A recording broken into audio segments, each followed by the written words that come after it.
Hi, I'm Jamie from Sci-Fivision. Thanks for talking to me. Thank Appreciate you, it. Jamie. Thank you.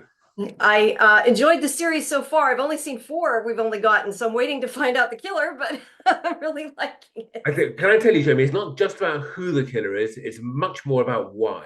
That to me is the real fun of it. There is a shock in episode 6, which I hope will really take you by surprise, where everything is revealed in one moment. And it's almost why I wrote the entire show for that moment, why it's happening. Awesome. Well, I'm looking forward to it. So talk about how'd you come up with the idea originally? I've had the idea for a long time. I just started thinking that if a plane were to crash and you found yourself alone with, shall we say, 9, 10, 11 survivors around you, you'd be in a much more serious spot than you might think because you wouldn't know anything about these people. If you're stuck in that situation, you might have had lunch next door, sitting shoulder to shoulder with a man who is a murderer, a killer, and there's no way of checking. There's no internet. There's nothing. It is the perfect setting for a murder mystery, and so that's what my original thought was. And I had that thought about 10 years ago, and sometimes it takes me a long, long time for these ideas to find their moment to be made. Was this always the title, or because it's an interesting title? It's a Well, it surprise, wasn't I actually. feel like. When I first pitched the show, it was going to be called. I forget what I originally called it. I think it was called The Last Survivor. Was my original working title of the show. But then I realized that what I had, the material was so extreme. There was so much sort of, so many shocks and surprises, so many twists and turns, and the show was so different in a way. I mean, no one has really done a show where you start with, nine bodies in a Mexican morgue and then try and work out how they got there. And I suddenly realized that actually I wanted a title that would make people sit up and think. And the moment I started saying to people, I'm working on a show called Nine Bodies in a Mexican Morgue, they couldn't help smiling because they'd heard nothing like it. And it was exactly the right title for the show. Yeah, definitely.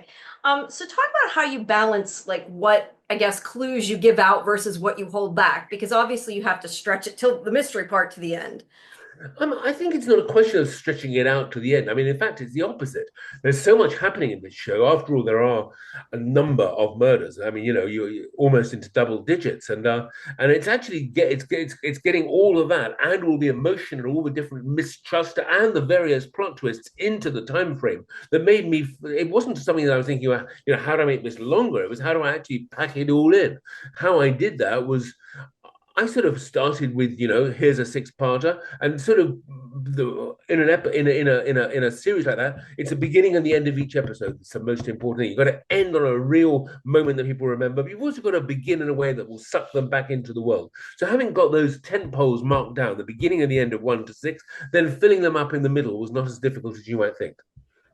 Out of curiosity, when you write a mystery, do you usually start at the end and then work your way backward, or do you, when you start, like not know, I guess, what's coming as you go? People write The, differently. the why of this, the reason why these murders happened was my first thought.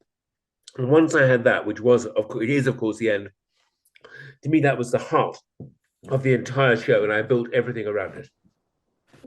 Talk about casting.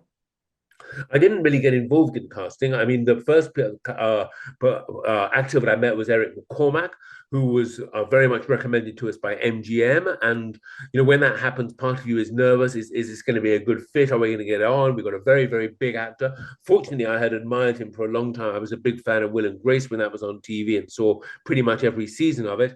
And then he walks into the room and he is totally charming and totally on tune and happy to work with us Brits and to come across the pond to our world, and in the end became very much sort of a team leader for the whole show.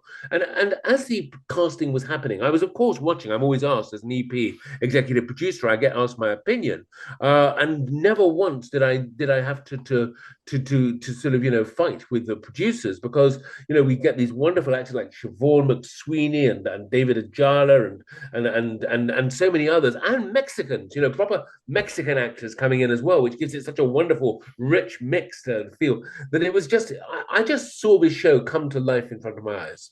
Well, like I said, I very much enjoy it. I'm waiting for the last two because I want to see what happens. So, You was tell me one day if you guessed. all right, probably not, but I'm trying. Thanks All anyway. right. Thanks for your time. Have a good rest of your You day. too. Bye.